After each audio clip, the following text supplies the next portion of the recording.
Buenos días, hermanos, hermanas. Gracias por vuestra participación en esta clase de escuela dominical, aunque sea a distancia. Vamos a repasar un poco la clase que hemos leído la semana pasada.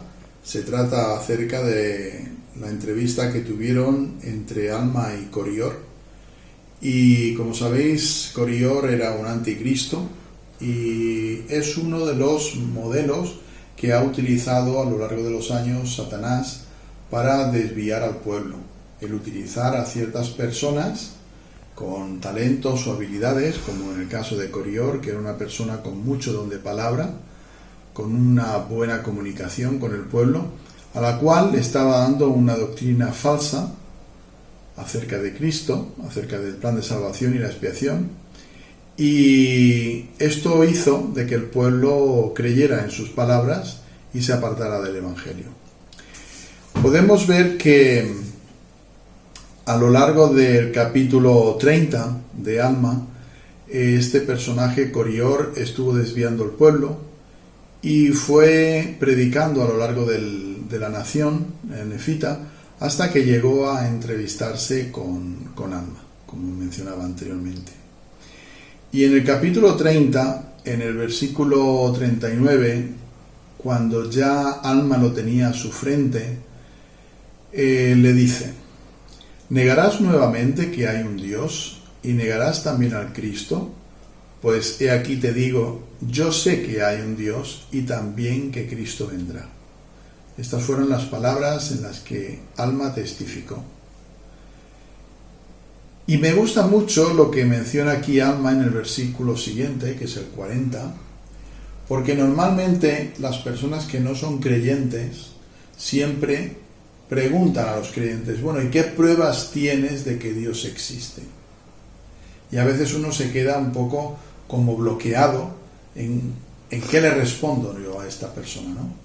Pero en esta ocasión fue Alma el que planteó la pregunta, y en el versículo 40 dice: ahora bien, ¿qué evidencia tienes de que no hay Dios? ¿O de que Cristo no ha de venir? Te digo que no tienes ninguna, salvo tu propia palabra únicamente. Entonces dejó pensativo ahí a Corior para decir: bueno, demuéstrame de que Cristo no va a venir y demuéstrame de que Cristo no existe.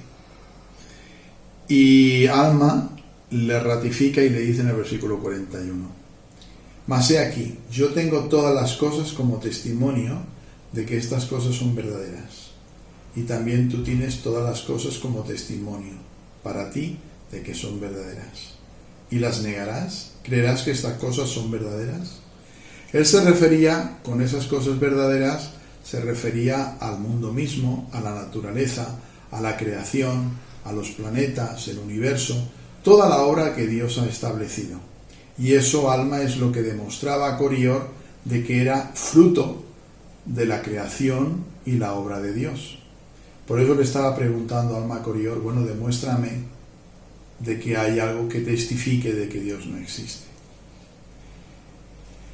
Curiosamente, Corior insistía en que Alma le diera pruebas, que le diese testimonio, para que él pudiese ratificarse en la fe de Cristo.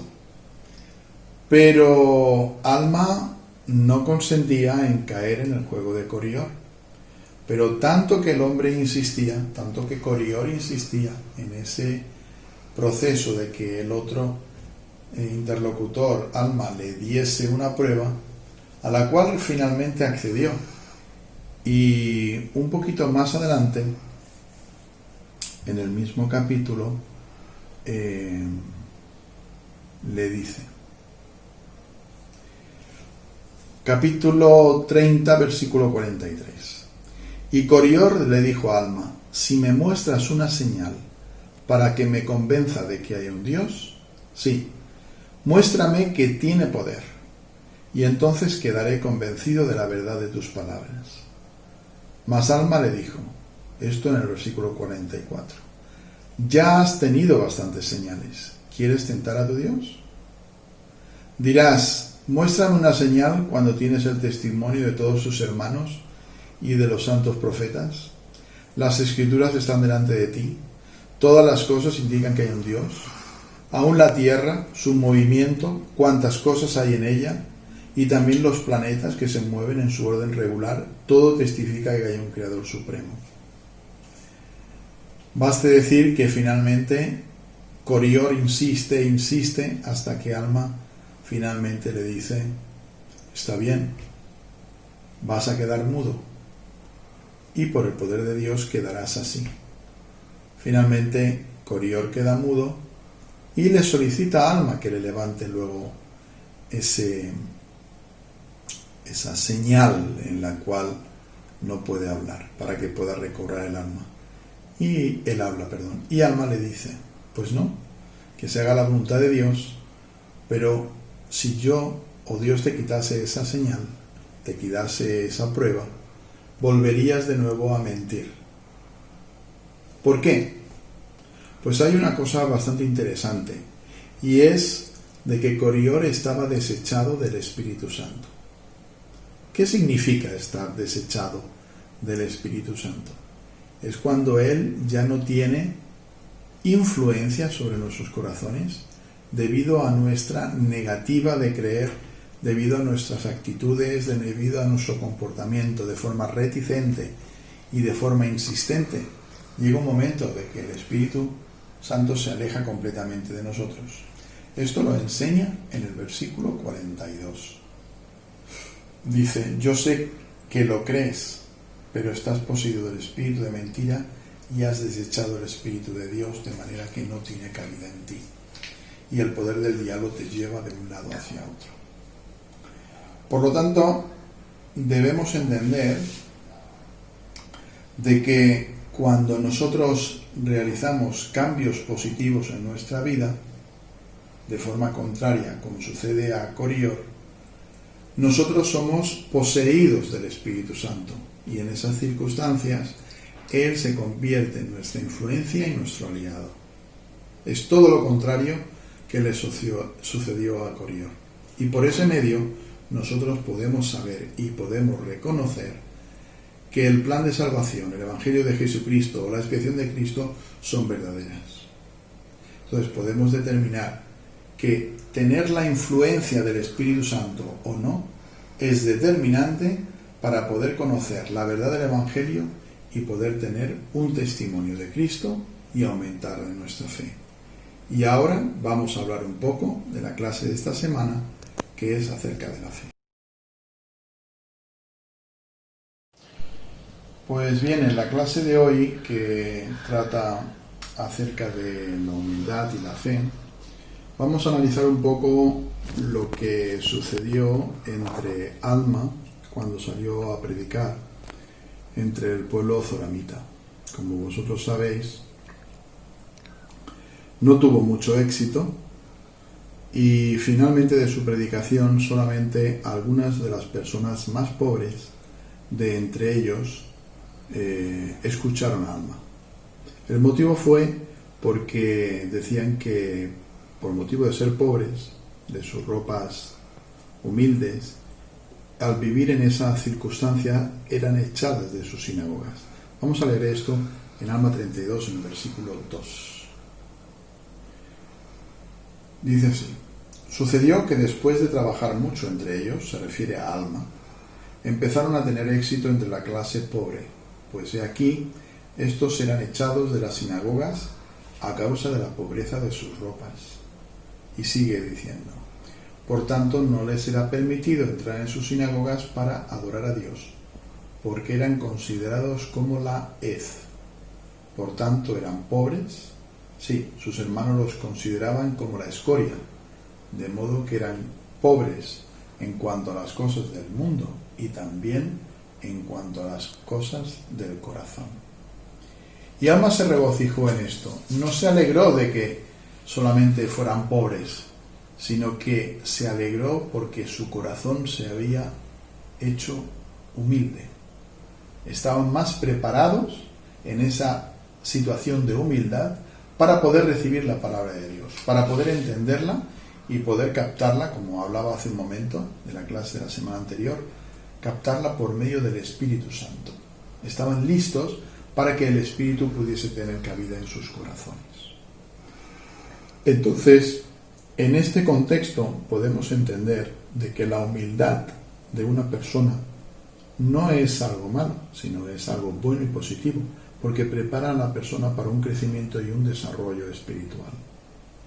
Pero claro, debemos entender también de que si Dios nos brinda muchas ocasiones y oportunidades para que podamos ser humildes por nuestra propia iniciativa, la pregunta sería, ¿qué sucede si nosotros no tenemos un corazón receptivo?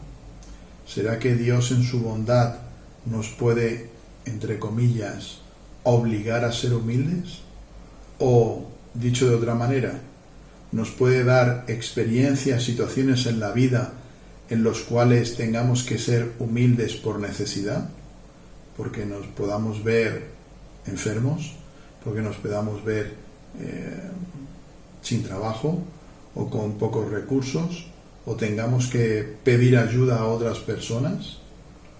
A veces el sentirse muy orgulloso que yo soy totalmente autosuficiente nos pueda hacer un poco personas prepotentes y, como se suele decir vulgarmente, tener que bajarnos los humos, ¿vale? Y ser personas más humildes, con un corazón más quebrantado, más sensible. Eso es lo que le pasó a los zoramitas. Por lo tanto, es mejor ser humilde de corazón que de obligación.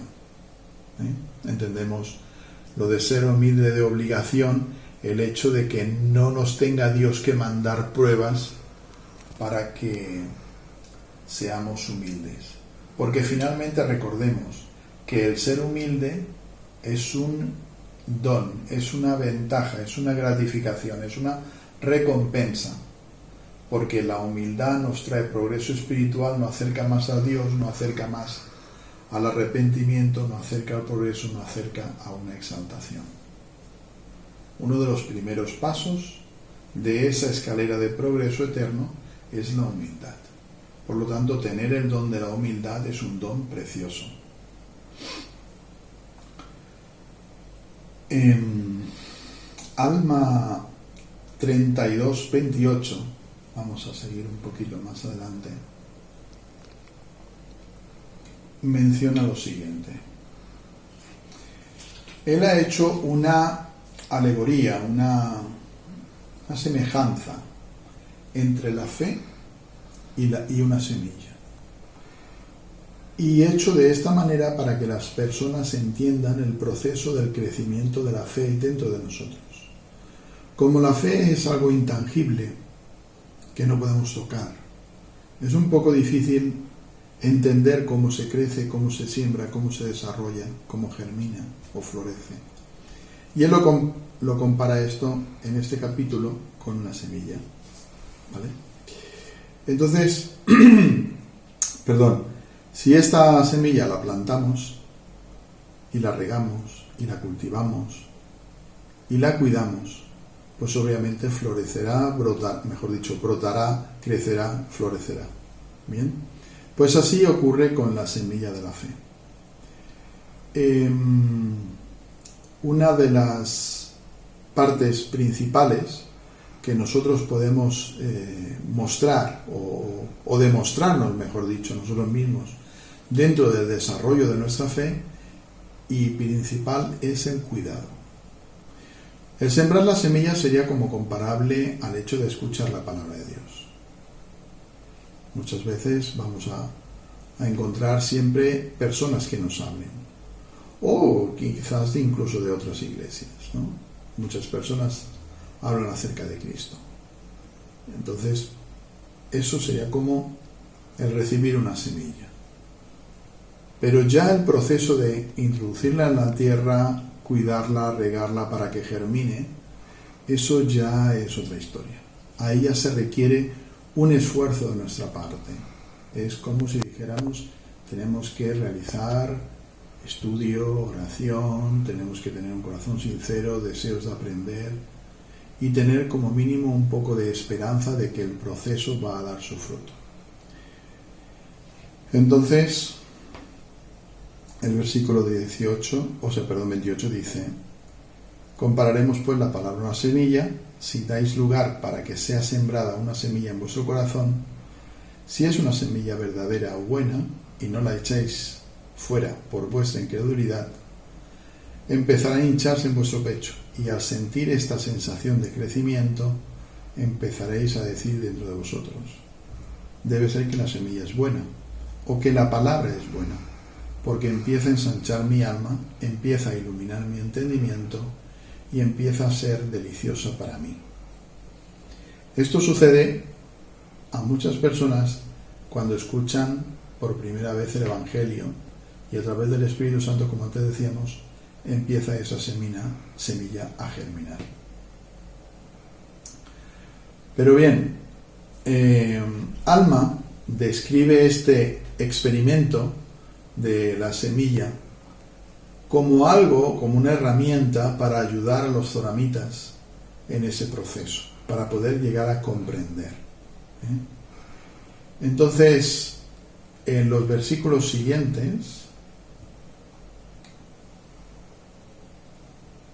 en el mismo capítulo 32, dice que aunque la fe no es un conocimiento perfecto, y no pueden saber al principio a la perfección acerca de su veracidad, dice que si despertamos y avivamos las facultades hasta experimentar, aunque sea un poquito de fe, aunque sea solo un deseo de creer, y que este deseo obre en nosotros, y esperamos a dar cabida de una porción de sus palabras en nuestro corazón, podemos llegar a saber que esa semilla, o que la palabra de Dios es buena y verdadera.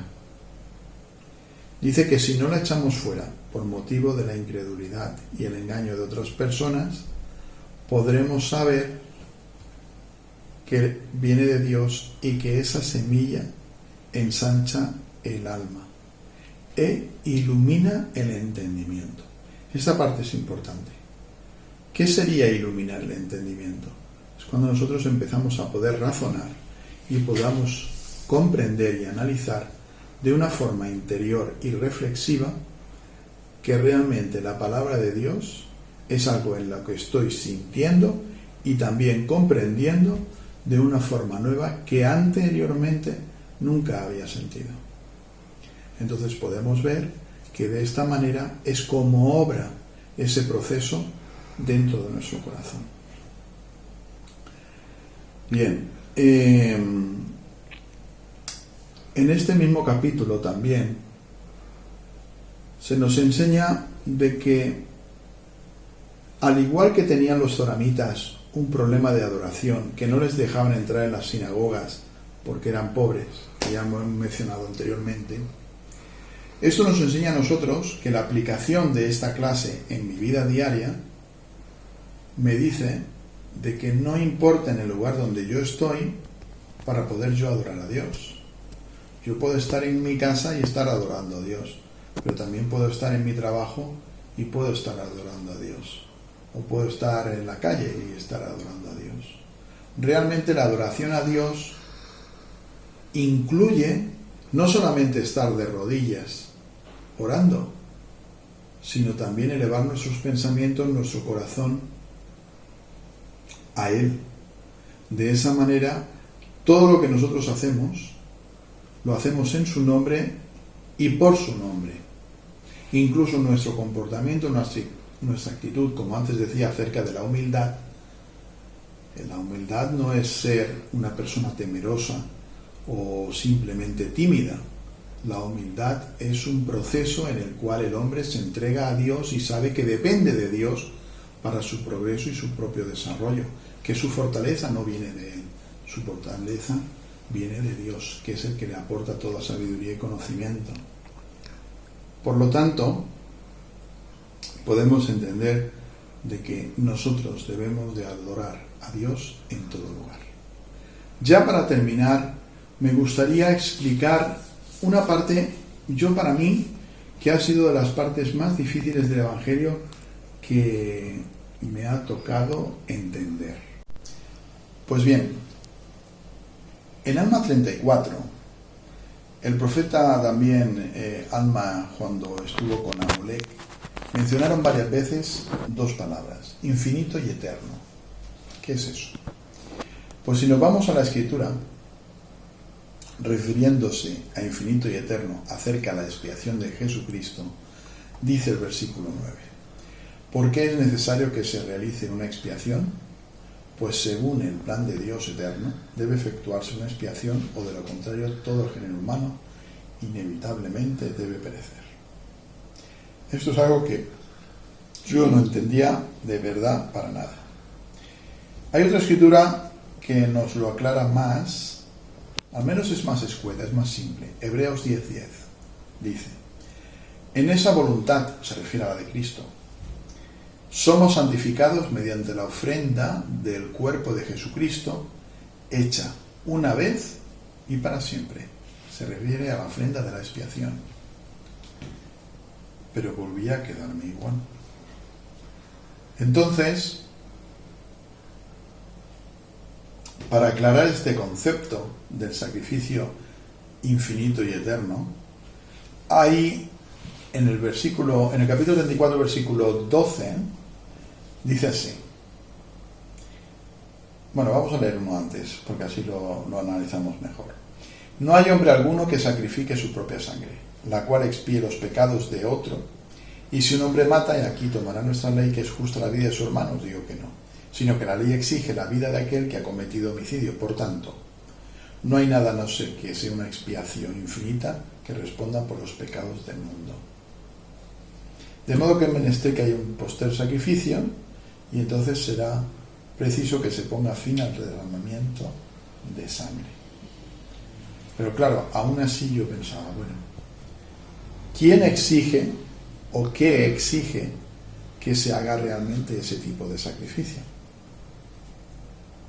Sabemos que tiene que ser un sacrificio infinito y eterno, sabemos que tiene que ser un sacrificio de no cualquier persona mortal. Entonces, es un sacrificio que manda el Padre Celestial y, como dice en el versículo 14, tiene que ser un sacrificio que será el Hijo de Dios. Sí, infinito y eterno. De esa manera podemos llegar a entender de que dentro de las leyes de Dios y que rigen el universo, tenemos dos leyes principales, que son la ley de la justicia y la ley de la misericordia. La ley de la justicia dice y demanda que todo el que comete pecado es alejado de la presencia de Dios, y todo aquel que comete pecado debe recibir un castigo por él mismo. La ley de la misericordia dice que todo aquel que cree en Cristo y se arrepiente de sus pecados y vuelva su vida a Cristo y los abandone, será perdonado por ellos. Entonces ahora podemos entender de que cuando nosotros dedicamos nuestra vida a Cristo, nos arrepentimos de nuestros pecados, nos calificamos para que se nos aplique la ley de la misericordia y de esa manera podamos llegar a la presencia del Padre. De esa forma también la ley de la justicia no se nos aplica y nosotros podemos estar y gozar de las bendiciones de nuestro Padre Celestial. Por lo tanto, para terminar, solamente deciros que no se demore el día del arrepentimiento, porque si dejamos hasta el fin de nuestros días el arrepentirnos de nuestros pecados, puede ser que el día que lleguemos a la presencia del Padre y lleguemos a la presencia del juicio final, no estemos suficientemente preparados ni arrepentidos para ser calificados como merecedores de la ley de la misericordia. Así que el día del arrepentimiento mejor es hoy. Os dejo esta clase con mucho amor en el nombre de Jesucristo. Amén.